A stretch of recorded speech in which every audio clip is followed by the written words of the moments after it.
जय माता दी। नमस्कार दोस्तों, स्वागत है आप सभी का हमारे YouTube चैनल लक्ष्मी शर्मा की कहानियां पर। प्रेम से बोलिए सिया रामचंद्र की जय, पवन पुत्र हनुमान की जय। जय श्री कृष्ण, राधे राधे।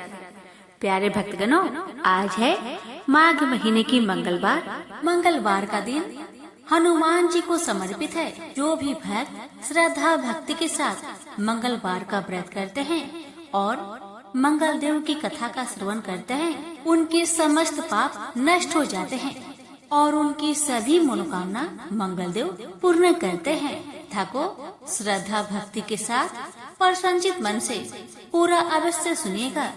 सीता राम का नाम लेकर हनुमान जी की चरणों का ध्यान लगाकर मंगल देव की कथा को श्रद्धा पूर्वक सुनिएगा।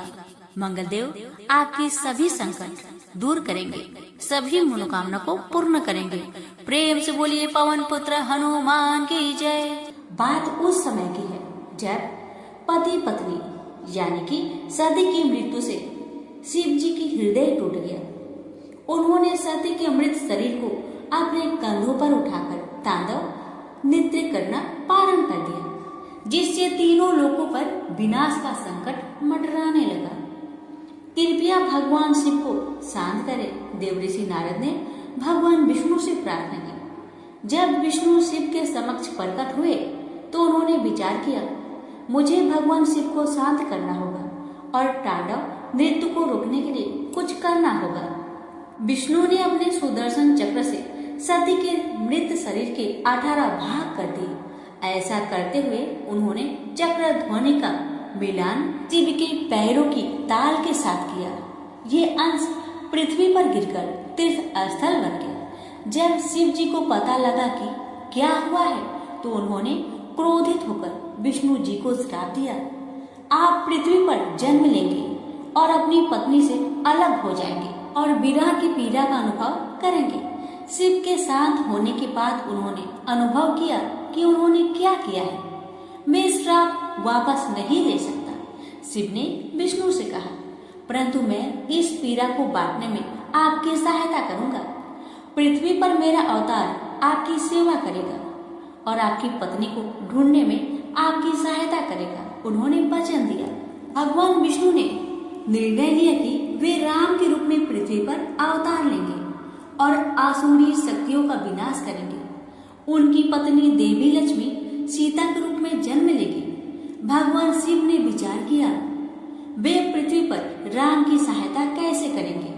यदि मैं मानव के रूप में जन्म लेता हूँ तो मैं भगवान विष्णु की समुचित रूप से सहायता नहीं कर पाऊंगा, क्योंकि वे भी मानव के रूप में जन्म लेंगे। शिव ने विचार किया, एक सेवक कभी भी अपने स्वामी के बराबर नहीं हो सकता।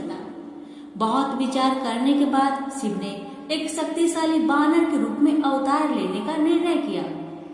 बानर एक निष्ठावान और विनम्र पशु है, जिसकी आवश्यकताएं और जीवन शैली साधारण है। शिव ने निष्कर्ष निकाला।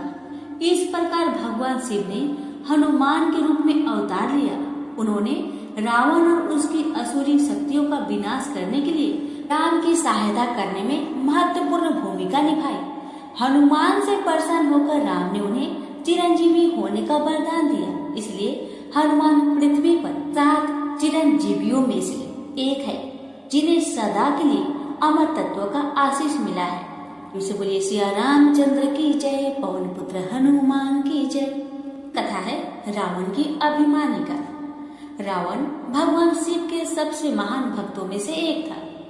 उनके आशीर्वाद से उसने अपने सभी शत्रु को परास्त कर दिया था, परंतु शक्ति ने रावण को अभिमानी बना दिया। उसने सोचा, क्यों ना मैं भगवान शिव के दर्शन करूं और उनसे मेरे साथ लंका में रहने का अनुरोध करूं। मुझे ना नहीं कह सकते, क्योंकि मैं उनके सबसे महान भक्त हूँ। रावण कैलाश पर पहुंचा। अभद्रता से नंदी से बोला, भगवान शिव को सूचित करो कि मैं उनसे मिलने आया हूँ। तुम क्या चाहते हो रावण? नंदी ने पूछा। भगवान अभी व्यस्त है, रावण ने गर्व से कहा। मैं चाहता हूँ कि भगवान शिव मेरे राज्य लंका में मेरे साथ निवास करें। इसलिए मैं उन्हें आमंत्रित करने आया था, उन्हें अपने साथ ले जाने आया हूँ। क्या तुम्हारी बुद्धि भ्रष्ट हो गई है रावण? तुम स्वार्थी और अभिमानी हो। नंदी ने कहा, तुम मूर्ख हो। तुम्हें क्या लगता है कि भगवान शिव कैलाश पर्वत छोड़ देंगे? देवी पार्वती और गणों को छोड़कर भगवान शिव को तुम्हारे साथ लंका में रहने के लिए क्यों जाना चाहिए? नंदी ने पूछा। भगवान शिव से मिलने से रोके जाने पर रावण को अपमान की अनुभूति हुई। उसने कहा, तुम्हारा साहस कैसे हुआ मुझे सुझाव देने का? उसने क्रोधित होकर कहा, तुम केवल एक बैल हो और बानर के समान मूर्ख हो। हाँ, मैं एक तुच्छ पशु हूँ, नंदी ने उत्तर दिया। परंतु यहाँ कैलाश में लंका से अलग भगवान शिव सभी के साथ समान व्यवहार करते हैं। मुझे आश्चर्य है कि भगवान शिव ने बानर के समान दिखने वाले तुम जैसे पशु को अपने पर्वत पर गणों के मुखिया के रूप में नियुक्त किया है। रावण ने क्रोध में कहा, अब नंदी की सहनशीलता समाप्त हो गई। तुम मुझे बानर कहते हो? नंदी गरज उठा, मैं तुम्हें श्राप देता हूँ कि एक बानर तुम्हें पतन की ओर ले जाएगा। नंदी का श्राप सच हो गया, क्योंकि बानर भगवान हनुमान ने शिव के अवतार के रूप में जन्म लिया था। उन्होंने युद्ध में रावण को परास्त करने और उसका वध करने में राम की सहायता की। प्रेम से बोलिए सिया रामचंद्र की जय, पवन पुत्र हनुमान की जय। दो दिव्य ऋषि पर्वत और नारद एक बार अयोध्या के शासक अम्बरीश के पास गए। वे उसकी सुंदर पुत्री श्रीमती से विवाह करना चाहते थे। जैसे कि मैंने आपसे पहले पूछा था, मुझे श्रीमती से विवाह करना चाहिए। पर्वत ने अम्बरीश से अनुरोध किया, मैं पर्वत से बड़ा और समझदार हूँ, इसलिए मैं आपकी पुत्री के लिए अधिक उपयुक्त वर हूँ। नारद ने कहा। अम्बरीश ने दोनों ऋषियों से अनुरोध किया, मैं आप दोनों ऋषियों से श्रीमती के स्वयंवर में भाग लेने का अनुरोध करता हूँ। कहा वह स्वयं अपने वर का चयन करेगी। नारद सहायता के लिए तुरंत भगवान विष्णु के पास पहुँचे। नारद ने भगवान विष्णु से अनुरोध किया, कृपया मुझे अपने जैसा सुंदर बनाए हरि, ताकि श्रीमती अपने वर रूप में मेरा चुनाव कर सके। यदि नारद का विवाह हो जाता है तो वे एक दिव्य ऋषि के रूप में अपने कर्तव्यों का पालन नहीं करेंगे और उनकी सभी दिव्य शक्तियां लुप्त हो जाएगी। भगवान विष्णु ने सोचा, इसलिए उन्होंने नारद को आशीर्वाद दिया, आप हरि के समान दिखाई दे। परंतु हरि का एक अर्थ बानर भी होता है और विष्णु ने नारद के मुख को बानर के रूप में परिवर्तित कर दिया।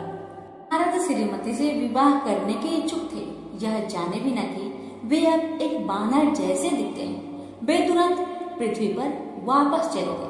जब श्रीमती ने नारद को देखा तो जोर से हंस पड़ी।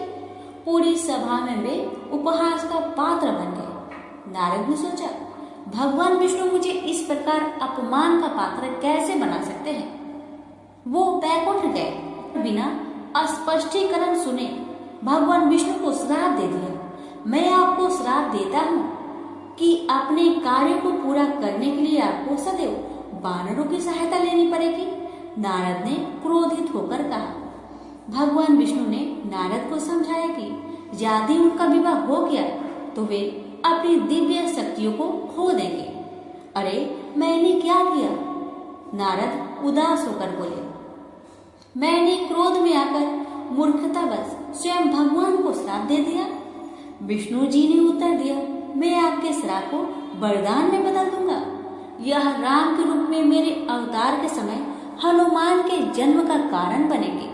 वे राक्षस राज रावण का अंत करने में मेरी सहायता करेंगे। प्रेम से बोलिए सिया रामचंद्र की जय, पवन पुत्र हनुमान की जय। एक बार इंद्र के दरबार में देवताओं और ऋषियों के मध्य गंभीर चर्चा हो रही थी। अपने क्रोधी स्वभाव के लिए प्रसिद्ध और लोगों के थोड़ा सा उस्काने पर श्राप देने वाले ऋषि दुर्वासा ने देखा कि सभा के समय देवी अप्सरा पुंजिक स्थला इधर उधर घूम रही थी। स्थिर हो, दुर्वासा ने उसे चेताया, परंतु पुंजिक स्थला दुर्वासा की चेतावनी को अनदेखा करते हुए इधर उधर घूमती रही। क्रोधित दुर्वासा ने उसे एक बानर के रूप में पृथ्वी पर जन्म लेने का श्राप दिया। कृपया मुझे क्षमा करें। पुंजिक स्थला ने दुर्वासा के चरणों में गिर गई और बोली, मुझे इतना कठोर दंड मत दीजिए। दुर्वासा थोड़े शांत हुए और कहा, मैं अपना श्राप वापस नहीं ले सकता, परंतु मैं इसके प्रभाव को कम कर सकता हूँ। तुम एक बलशाली पुत्र को जन्म देकर पुनः स्वर्ग लौट आओगे। जिन स्थला इंद्र के दरबार में सुंदर और अभिमानी अप्सरा थी और उसे अपनी सुंदरता पर बहुत गर्व था। इंद्र उससे विवाह करना चाहते थे। उन्होंने पुंजिक स्थला के लिए अपनी भावनाओं को व्यक्त किया, परंतु अहंकारी पुंजिक स्थला ने उनके प्रस्ताव को अस्वीकार कर दिया। मैं एक सहस्त्र नेत्रों वाले व्यक्ति से कैसे विवाह कर सकती हूँ? उसने इंद्र से कहा, मेरे पति को तीनों लोकों में सबसे सुंदर होना चाहिए। इंद्र ने पुंजिक स्थला को श्राप दिया, तुम पृथ्वी पर अंजना नामक बानर के रूप में जन्म लोगी। पुंजिक स्थला अबाक रह गई। उसकी सखी आद्रिका नाम की एक अन्य अप्सरा ने इंद्र के श्राप का विरोध किया। आप उसे कैसे श्राप दे सकते हैं, क्योंकि उसने आपसे विवाह करने से मना कर दिया। वह एक बिल्ली की आवाज में इंद्र का उपहास करते हुए बोली, जिससे इंद्र और भी क्रोधित हो गए। तुम पृथ्वी पर अपनी सखी के साथ क्यों नहीं जाती? इंद्र ने क्रोध में अद्रिका से कहा, जैसे कि तुम बिल्लियों को इतना पसंद करती हो, तुम एक बिल्ली के रूप में जन्म लोगी। इनसे बोलिए पवन पुत्र हनुमान की जय। देवी अप्सराएं आकाश में विचरण करना पसंद करती थी। एक बार जब पुंजिक स्थला आकाश में विचरण कर रही थी तो उसने नीचे पृथ्वी पर एक बानर ऋषि को देखा। ऋषि एक वृक्ष के नीचे बैठकर इतनी गहनता से ध्यान कर रहे थे कि उन्होंने अप्सरा को नहीं देखा। उन्होंने मेरी उपस्थिति को स्वीकार न करने का साहस कैसे किया? पुंजिक स्थला ने सोचा और ऋषि पर पत्थर एवं फल फेंके। जैसे ही एक पत्थर ऋषि के माथे पर लगा, उनकी तपस्या भंग हो गई। उन्होंने अपने आंखें खोली और पुंजिक स्थला को देखा, जिसके हाथ में एक पत्थर था। वह ऋषि के क्रोध से कांपने लगी। तुमने मुझ पर पत्थर क्यों फेंका? ऋषि ने पूछा। पुंजिक स्थला लज्जा के कारण चुप थी, क्योंकि तुम्हें लगता है कि मेरा रूप हास्यास्पद है। मैं तुम्हें बानर होने का श्राप देता हूँ। ऋषि क्रोधित होकर बोले। पुंजिक स्थला ने बानर ऋषि से श्राप वापस लेने की याचना की। उन्होंने पुंजिक स्थला को सुझाव दिया, मैं ऐसा नहीं कर सकता। भगवान शिव से प्रार्थना करें कि वे आपको संतान प्रदान करें और श्राप से मुक्ति दिलाए। शीघ्र ही पुंजिक स्थला ने देखा कि उसके शरीर पर रोए उग आए हैं। वह पास की ही एक नदी में गई और जल में अपना प्रतिबिंब देखकर चौंक गई। उसका मुख बानर के समान हो चुका था। अचानक उसे बानर ऋषि का सुझाव याद आया। मैं भगवान शिव से प्रार्थना करूंगी। पुंजिक स्थला ने सोचा, एक बार मुझे एक संतान की प्राप्ति हो जाएगी तो श्राप समाप्त हो जाएगा और मैं पुनः स्वर्ग लौट जाऊंगी। अब से मेरा नाम अंजना होगा। उसने एक छोटा सा शिवलिंग बनाया और वन में उसकी पूजा करने लगी। उसकी गहन तपस्या ने शिव को प्रसन्न किया। शिव ने वायु देवता का आह्वान किया। मैं अंजना के पुत्र के रूप में पृथ्वी पर पुनर्जन्म लूंगा। भगवान शिव ने वायु को सूचित किया, आपको मेरी सहायता करनी होगी। अंजना को वन में एक आश्रम में आश्रय मिला। सभासदन नामक एक राक्षस ने आतंकित किया हुआ था। अंजना ने सोचा, मुझे भोजन और आश्रय प्रदान करने वाले इन दयालु ऋषियों की रक्षा करना मेरा कर्तव्य है। उसने सहायता के लिए भगवान शिव से प्रार्थना की। अंजना को एक दिव्य आकाशवाणी सुनाई दी।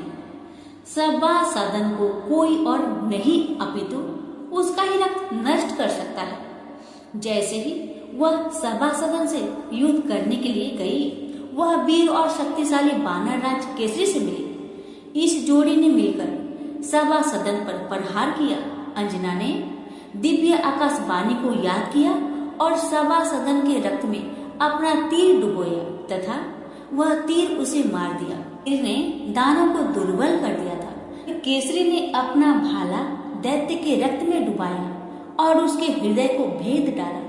अंत में सभासदन मृत्यु को प्राप्त हो गया। सभासदन की मृत्यु के बाद आश्रम के लोगों ने आनंदित होकर अंजना और केसरी को धन्यवाद दिया।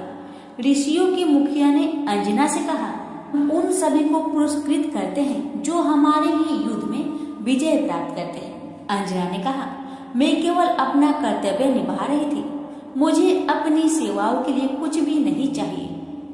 ऋषि ने समझाया, केसरी के साथ मिलकर आपने अजय सभासदन को पराजित किया, जो आपको एक आदर्श जीवन साथी बनाता है। क्या आप केसरी से विवाह करेंगी? केसरी भी इसके इच्छुक है। अंजना हिचकिचाई, परंतु वह केसरी की वीरता और विनम्रता पर मोहित थी और मान गई। केसरी और अंजना का विवाह ऋषियों के द्वारा एक शुभ दिन में संपन्न हुआ। एक बार अयोध्या के राजा दशरथ पुत्र प्राप्ति के लिए यज्ञ कर रहे थे। अग्निदेव ने दशरथ को दिव्य खीर प्रदान की। अग्नि ने दशरथ को निर्देश दिया, इस खीर को अपनी तीनों पत्नियों में बांट दो। दशरथ ने वह खीर अपनी रानियों कौशल्या और केकई को दे दिया। जैसे ही वे अपनी तीसरी रानी सुमित्रा को सौंपने वाले थे, एक चील ने खीर छीन ली और उड़ गई। पंछी वास्तव में सुचर्चा नाम की एक अप्सरा थी, जिसे भगवान ब्रह्मा ने गरुड़ के रूप में जन्म लेने का श्राप दिया था। अग्नि द्वारा दशरथ को दी गई खीर को छूने के बाद तुम श्राप से मुक्त हो जाओगी, ब्रह्मा ने उससे कहा था। जैसे ही चील ने सुमित्रा के हाथों से खीर छीनी, वह वापस सुचर्चला के रूप में परिवर्तित हो गई। हमारे भाग की आधी खीर ले लो। कौशल्या और केकई ने सुमित्रा को खीर प्रदान की। सुमित्रा ने लक्ष्मण और शत्रुघ्न नाम के 2 पुत्र को जन्म दिया। उसके पास खीर का दोहरा भाग था। केकई ने भरत को और कौशल्या ने राम को जन्म दिया। अगस्त्य अंजना और केसरी के यहाँ पधारे। अंजना और केसरी ने उनका बहुत आतिथ्य सत्कार किया। उनसे प्रसन्न होकर ऋषि मुनि ने कहा, एक वरदान मांगो। उन्होंने एक शक्तिशाली पुत्र मांगा। आकाश गंगा के तट पर स्थित वेगरादि पहाड़ियों पर भगवान शिव से प्रार्थना करी। उन्होंने अंजना को निर्देश दिया। अंजना ने अगस्त्य के निर्देश का पालन किया और अपना ध्यान प्रारंभ किया। इस बीच जब सुचर्चला ने अपना दिव्य रूप वापस पा लिया तो सुमित्रा से छीनी गई दिव्य खीर उसके पंजों से गिर गई। वायु के देवता ने खीर को उस ओर उड़ा दिया जहां अंजना ध्यान कर रही थी और उसे उसकी गोद में डाल दिया। उन्होंने कहा, मैं आपकी भक्ति से प्रसन्न हूँ। शीघ्र ही आपके यहाँ एक पुत्र जन्म लेगा जो भगवान शिव का अवतार होगा और गति और बल में मेरी शक्तियां का समान होगा। तब वायु ने अंजना से खीर खाने को कहा।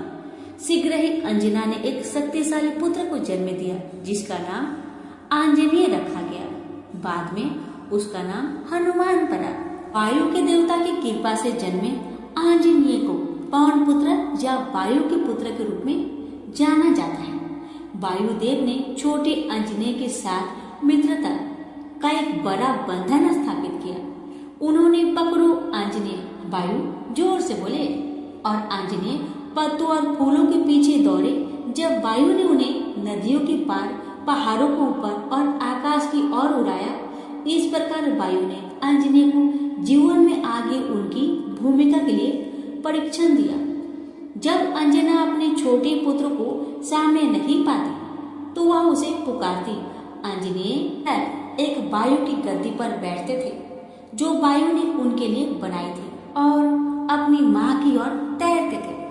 आंजनेय को जन्म देने के बाद अंजना को उसके श्राप से मुक्ति मिल गई। भारी मन से अंजना ने अपने पुत्र को विदा कहा, क्योंकि वह स्वर्ग की ओर प्रस्थान के लिए तैयार थी। क्या होगा यदि मुझे भूख लगती है? माँ आंजनेय ने अपना माँ से पूछा। अंजना ने उत्तर दिया, जब भी तुम्हें भूख लगे तुम वृक्षों के फलों को खा सकते हो। अंजना ने उत्तर दिया, लेकिन यहाँ इतने सारे फल हैं। भ्रमित आंजनेय ने पूछा, कौन सा फल मैं खाऊं माँ? अंजना ने अपने पुत्र से कहा, वह फल खाओ जो उगते सूरज के समान चमकीला हो। फिर वह केसरी की देखभाल में आंजनेय को छोड़कर अपने स्वर्ग के निवास की ओर चले गए। भूख लगने पर आंजनेय बाहर आए और उन्होंने निर्णय किया, मुझे कुछ फल खाने चाहिए, जैसा माँ ने मुझसे कहा था। उन्होंने उगते सूरज को देखा और अपनी माँ के शब्दों को याद किया। आंजनेय ने प्रातःकालीन तेजस्वी लाल सूर्य को देखा तो उन्होंने इसे पका रसीला आम समझ लिया। वे पास की एक पहाड़ी की चोटी पर चढ़ गए। वायु ने उन्हें एक कोमल धक्का दिया और आंजनेय हवा में उड़ चले। शीघ्र ही उन्होंने गति पकड़ी और तीव्रता से सूर्य की ओर उड़ गए। घबराए हुए सूर्य ने कहा, वह छोटा सा बालक पागल बैल की भांति मेरी ओर बढ़ रहा है। वायु को आंजनेय पर गर्व था कि उन्होंने स्वयं सूर्य के हृदय में भय उत्पन्न कर दिया। आंजनेय ने अब अपनी गति बढ़ा दी और सूर्य को निगलने के लिए अपना मुख फैलाया। इससे सूर्य चिंतित हो गए और उन्होंने सहायता के लिए इंद्र को पुकारा, मुझे बचाओ, मुझे बचाओ। सूर्य जोर से बोले, एक असुर मुझे निकलने आ रहा है। ऐसे ही आंजनेय सूर्य की ओर उड़े। उन्होंने देखा कि राक्षस राहु का बड़ा सिंह सूर्य को निगलने का प्रयास कर रहा है। समुद्र मंथन के बाद दैत्य राहु ने अमृत का पान करने के लिए देवता का रूप धारण किया था। सूर्य ने उसकी वास्तविक पहचान प्रकट कर दी थी और उसकी योजना को विफल कर दिया था। तब भगवान विष्णु ने राहु का सिर काट दिया। सूर्य से प्रतिशोध लेने के लिए राहु के सिर ने समय समय पर सूर्य को निगल लिया, जिससे सूर्य ग्रहण हुआ। आंजनेय को यह सब नहीं पता था। जब उन्होंने देखा कि कोई और उसका बहुमूल्य फल खाने का प्रयास कर रहा है तो उन्हें बहुत क्रोध आया। उन्होंने राहु का सिर सूर्य से दूर धकेल दिया। आंजनेय के प्रहार से राहु का सिर घटना स्थल से भाग खड़ा हुआ। आंजनेय द्वारा पीटे जाने और पीछे की जाने के बाद राहु ने इंद्र से शिकायत करने का निश्चय किया, जिन्होंने उसे ध्यान पूर्वक सुना। इंद्र ने सोचा, यदि यह बालक सूर्य को निकल गया तो मैं इसका अगला शिकार बनूंगा। वह देवों के प्रमुख के रूप में मेरा स्थान ले लेगा। मुझे अभी उसका अंत कर देना चाहिए। अपने हाथी ऐरावत पर चढ़कर इंद्र सूर्य की रक्षा के लिए दौड़े। आंजनेय अब तक लगभग सूर्य के पास पहुंच चुके थे। रुको बालक रुको, सूर्य ने आंजनेय को आदेश दिया, निकट मत आना वरना तुम्हें चोट लग जाएगी। भल ही मुझे अपने निकट न आने के लिए कह रहा है। उन्होंने आश्चर्य से सोचा, संभवतः यह नहीं चाहता कि मैं इसे खाऊं। तो नहीं, मैं तो इसे खा कर ही रहूंगा। आंजनेय भयभीत सूर्य की ओर दौड़ पड़े। भले ही प्रचंड गर्मी ने उनके शरीर को झुलसा दिया हो, सूर्य यह देखकर दंग रह गए। उनकी प्रचंड गर्मी का आंजनेय पर कोई प्रभाव नहीं पड़ा। जब आंजनेय वास्तव में सूर्य के निकट पहुंचे तब तक इंद्र भी अपने सदृश शक्तिशाली हाथी ऐरावत पर सवार होकर वहां पहुंच चुके थे। अपनी भूख को भूलकर आंजनेय ने ऐरावत को उसके दांतों से पकड़ लिया और उसे पूर्ण रूप से असहाय बना दिया। इंद्र ने अपना शक्तिशाली वज्र छोड़ा, जिससे आंजनेय के मुख पर पूरी शक्ति से प्रहार किया, जिससे वे मूर्छित हो गए। वे पंख के समान तैरते हुए धीरे धीरे पृथ्वी पर वापस आ गए और सूर्य, इंद्र और ऐरावत ने गहरी सांस ली। वायुदेव गिरते हुए निर्जीव पुत्र को गोद में लेने के लिए दौड़े। वायुदेव फिर एक गुफा की ओर उड़ चले एवं इंद्र ने प्रतिशोध लेने का प्रण लिया, जिन्होंने आंजनेय को हानि पहुंचाई थी। मैं इंद्र की पूजा करने वालों को दंडित करूंगा, वायुदेव ने प्रतिज्ञा की। वायुदेव यह देखकर हतभ्रत रह गए कि आंजनेय को इंद्र ने मार दिया। फिर उनका दुख क्रोध में बदल गया और उन्होंने अपने मृत पुत्र के साथ स्वयं को एक गुफा में बंद कर दिया। उन्होंने ब्रह्मांड से समस्त वायु खींच ली और उसे अपने अंदर समाहित कर लिया। संसार में अचानक आतंक और अराजकता की स्थिति उत्पन्न हो गई। ओह, मैं सांस नहीं ले सकता। देवताओं, राक्षसों, पशुओं और पौधे ने एक स्वर में कहा। जब ब्रह्मा ने देखा कि उनकी रचना का अंत निश्चित है तो वे देवों के साथ उस स्थान पर पहुंचे। वायुदेव गुफा में छुपे थे। उन्होंने आंजनेय के मृत शरीर के पास वायुदेव को आंसू बहाते हुए देखा। क्या बात है, ब्रह्मा ने चिंतित होकर वायुदेव से पूछा, आपने अपना कर्तव्य करना क्यों बंद कर दिया है? मेरे प्रभु जाइए और इंद्र से कारण पूछिए। वायुदेव ने क्रोध में कहा, उन्होंने मेरे पुत्र आंजनेय को मार डाला है। माँ द्वारा यह पूछे जाने पर कि वे अपना कर्तव्य निभाने में असफल क्यों हुए, वायुदेव उनसे क्रोधित हो गए। जब वायुदेव ने ब्रह्मा को बताया कि इंद्र ने क्या किया है, तो ब्रह्मा भी क्रोधित हो गए। उन्होंने तुरंत इंद्र को बुलवाया। इंद्र के आने के बाद वायुदेव ने क्रोध में उनकी ओर देखा। आप कायर हैं, उन्होंने इंद्र पर आरोप लगाया। आप मेरे रक्षाहीन पुत्र पर अपने वज्र से कैसे प्रहार कर सकते हैं? आपका पुत्र सूर्य को निगलने वाला था, मुझे उसे रोकना पड़ा। इंद्र ने समझाया। ब्रह्मा ने डांटा, हर बार जब आप भयभीत होते हैं तो आप अपने वज्र का प्रयोग करना प्रारंभ कर देते हैं। इस बार तो आपने एक बालक पर प्रयोग किया, कृपया मुझे क्षमा करें। इंद्र ने ब्रह्मा और वायुदेव से हाथ जोड़कर कहा, क्षमा में क्या रखा है? वायुदेव क्रोधित होकर बोले, क्या यह मेरे पुत्र को जीवन देगा? मैं आंजनेय को पुनः जीवित करूंगा। ब्रह्मा ने प्रण किया। माँ ने अपने कमंडल से कुछ जल लिया। उन्होंने थोड़ा जल आंजनेय के निर्जीव शरीर पर छिड़का और कुछ बूंदों का उच्चारण किया। फिर उन्होंने बालक की ठोड़ी पर स्पर्श किया। वायुदेव आश्चर्यचकित रह गए। आंजनेय तुरंत पुनर्जीवित हो गए, ऐसे कि वह गहरी नींद से जाग रहे हो। वे विस्मय से तीनों देवताओं को देखने लगे। वायु ने प्रसन्नता से अपने पुत्र को गले लगा लिया। आंजनेय की ठोड़ी पर यह चिन्ह कैसा है? वायुदेव ने कहा। आंजनेय की ठोड़ी पर चोट का गहरा चिन्ह था। यह इंद्र के वज्र का चिन्ह है। ब्रह्मा ने समझाया, मुझे खेद है कि मैं इसे ठीक करने में असफल हूँ। आंजनेय को सदा के लिए उस चिन्ह का साथ रहना पड़ेगा। वायुदेव ने इसका बुरा नहीं माना। एक पुत्र तो जीवित है, भले ही उसका जबड़ा टूटा हुआ हो। जब आंजनेय को अपनी टूटी हुई ठोड़ी का पता चला तो ब्रह्मा ने घोषणा की, आपसे तुम हनुमान अर्थात टूटी ठोड़ी वाले के रूप में जाने जाओगे। कृपया वायु को मुक्त कर दे। ब्रह्मा ने वायुदेव से अनुरोध किया, जो तुरंत तैयार हो गए। पुत्र, मुझे आपको चोट पहुंचाने के लिए खेद है। इंद्र ने क्षमा मांगी। मेरी भूल को सुधारने के लिए मैं आपको एक शक्तिशाली वरदान दूंगा। आप तभी मृत्यु को प्राप्त होंगे जब आप चाहेंगे। साथ ही कोई भी शस्त्र आपको घायल या चोट पहुंचाने में सक्षम नहीं होगा। भगवान ब्रह्मा अब आगे बढ़े। ब्रह्मास्त्र पृथ्वी पर सबसे शक्तिशाली अस्त्र में से एक है। मैं आपको उससे पूर्ण प्रतिरक्षा प्रदान करता हूँ। मेरे पुत्र, यदि आपके विरुद्ध ब्रह्मास्त्र का प्रयोग किया जाता है तो आप इससे भी कभी प्रभावित नहीं होंगे। जब तक मैं जीवित रहूंगा तब तक आप भी जीवित रहेंगे। हनुमान, आप अपना सारा जीवन भगवान की सेवा में व्यतीत करेंगे और सबसे महान भक्तों में से एक माने जाएंगे। भगवान विष्णु ने घोषणा की, आप गरुड़ से भी अधिक अलौकिक शक्तियों के स्वामी होंगे। अग्निदेव ने वचन दिया, आप कभी भी अग्नि से प्रभावित नहीं होंगे।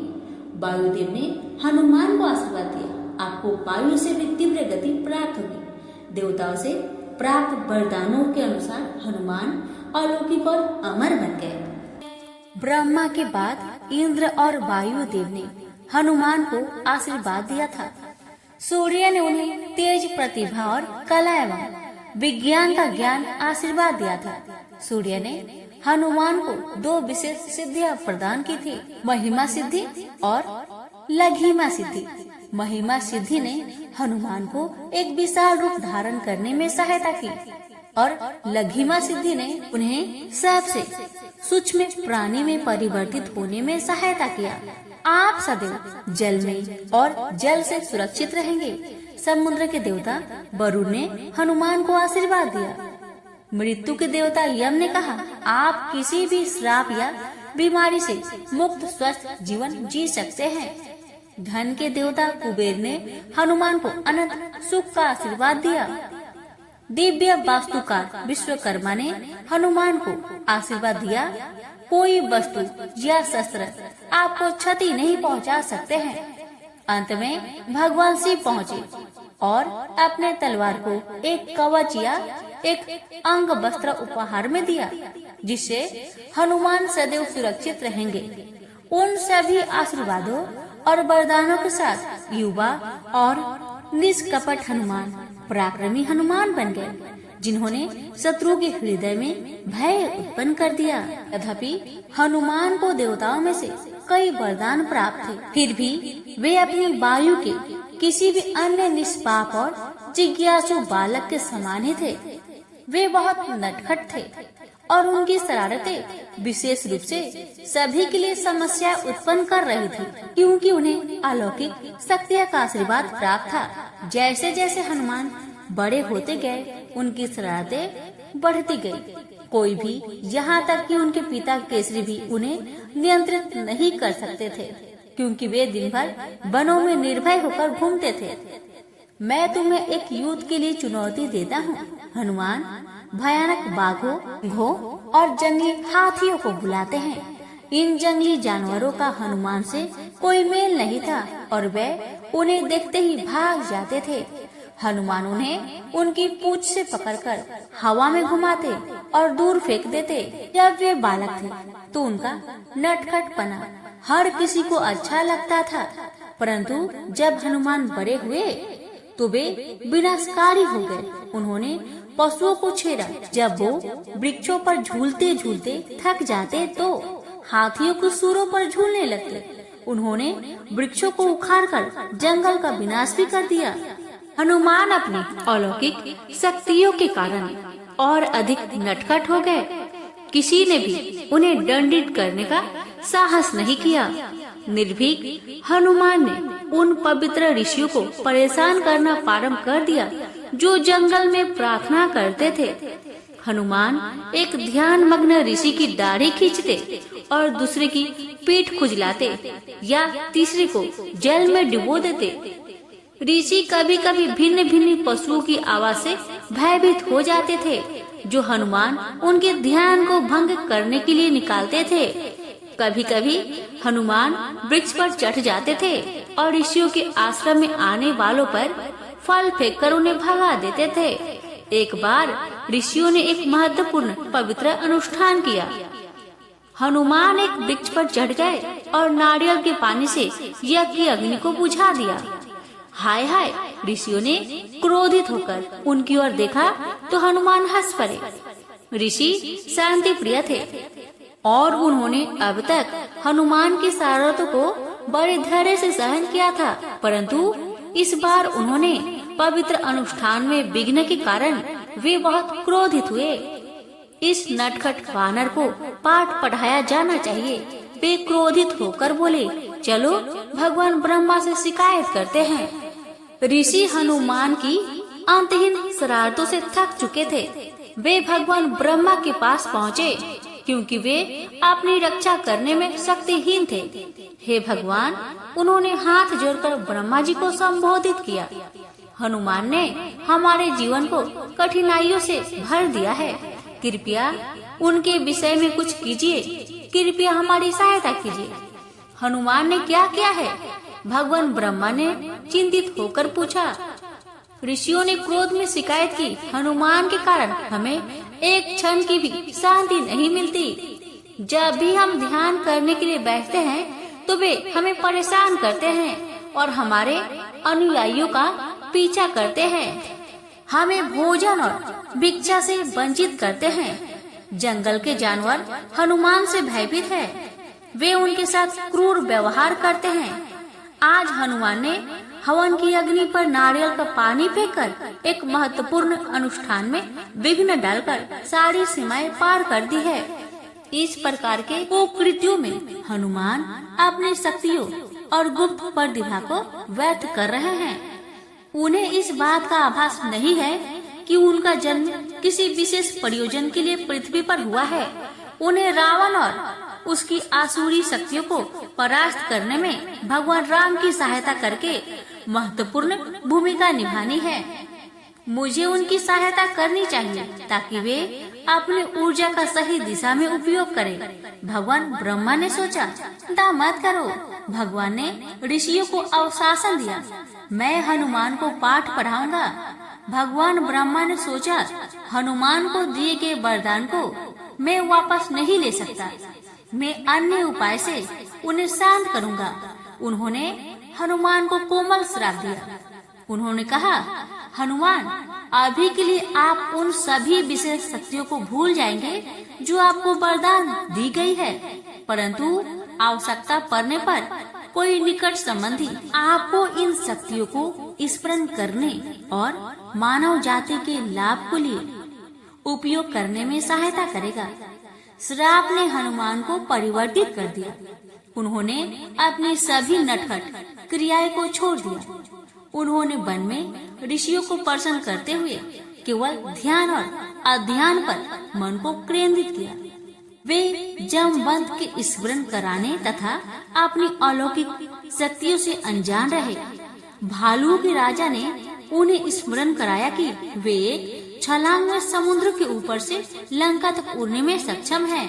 भगवान ब्रह्मा के कोमल श्राप ने हनुमान को शांत कर दिया और उन्होंने अब ज्ञान प्राप्त करने पर ध्यान केंद्रित किया।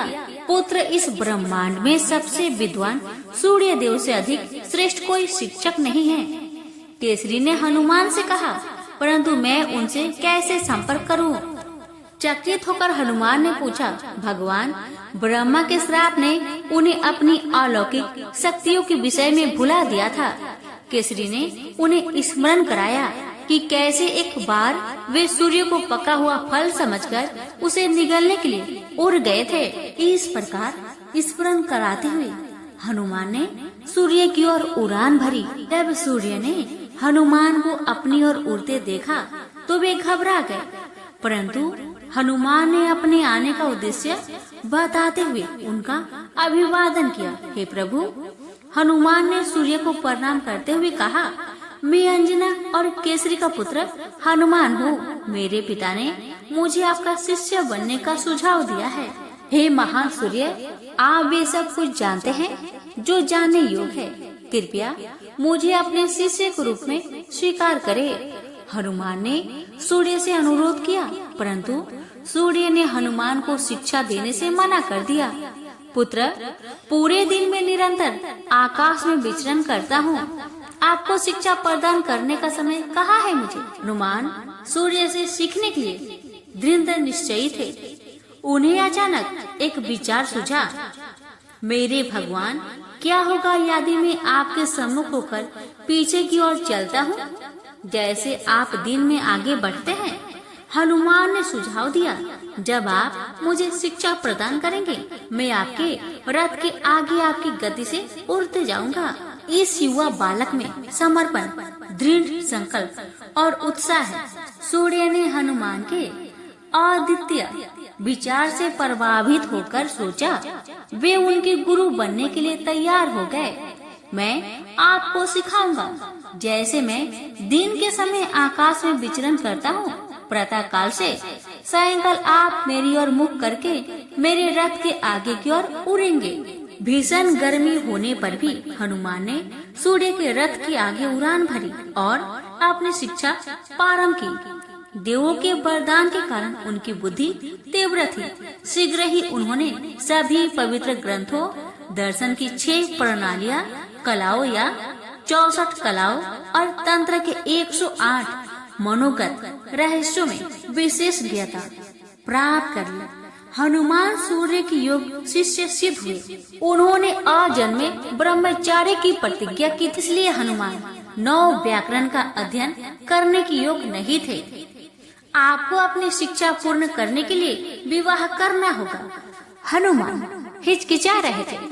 सूर्य ने उन्हें प्रोत्साहित किया, यह विवाह अस्थायी होगा।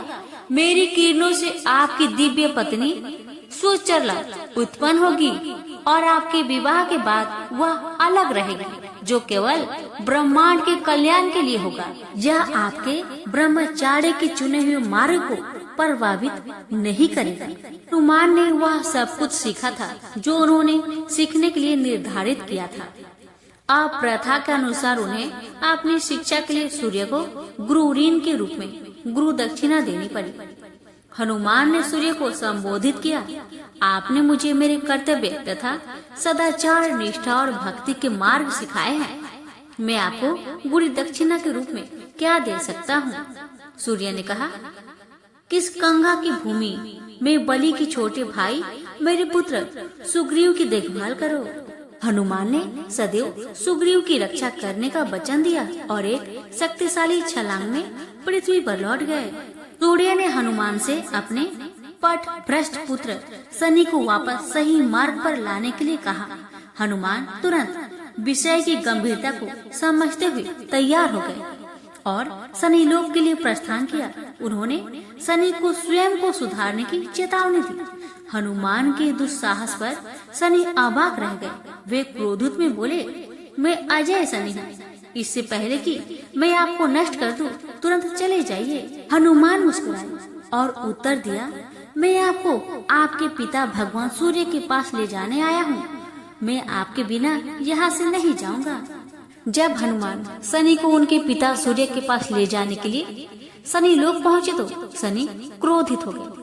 उन्होंने हनुमान को जलाने के लिए अग्नि की लपटें छोड़ी, परंतु हनुमान के शरीर में लगते ही सारी लपटें बुझ गई। शनि ने एक के बाद एक शस्त्र छोड़े, परंतु हनुमान को किसी ने क्षति नहीं पहुंचाई। क्या आप थक चुके हैं? चलिए आप चलते हैं, क्योंकि मेरे गुरु भगवान सूर्य आपकी प्रतीक्षा कर रहे हैं। हनुमान ने शनि से कहा। शनि ने क्रोध में हनुमान पर प्रहार किया, परंतु एक शक्तियुक्त प्रहार के बाद वे भूतल पर गिर पड़े। अब हताश होकर शनि ने हनुमान के शरीर पर छलांग लगा दी और मुक्कों का प्रहार करने लगे। हनुमान ने महिमा सिद्धि का उपयोग कर अपने आकार को बढ़ा लिया। जैसे जैसे हनुमान का आकार बढ़ता गया और उनका सिर लगभग छत को छूने लगा, शनि छत और हनुमान के सिर के बीच फंस गए। ओह! शनि ने कहा, कृपया मुझे मुक्त करे, मैं पराजय स्वीकार करता हूँ। क्या आप अपने व्यवहार को सुधारने का वचन देते हैं? हनुमान ने पूछा। हाँ, मैं देता हूँ, शनि ने कहा। हनुमान ने कहा, आप मेरे भक्तों को कभी परेशान नहीं करेंगे? शनि ने कहा, मैं वचन देता हूँ कि जो लोग आपसे प्रार्थना करते हैं उन्हें कभी मैं परेशान नहीं करूँगा। हनुमान तब शनि को सूर्य के पास ले गए, जो बहुत प्रसन्न हुए।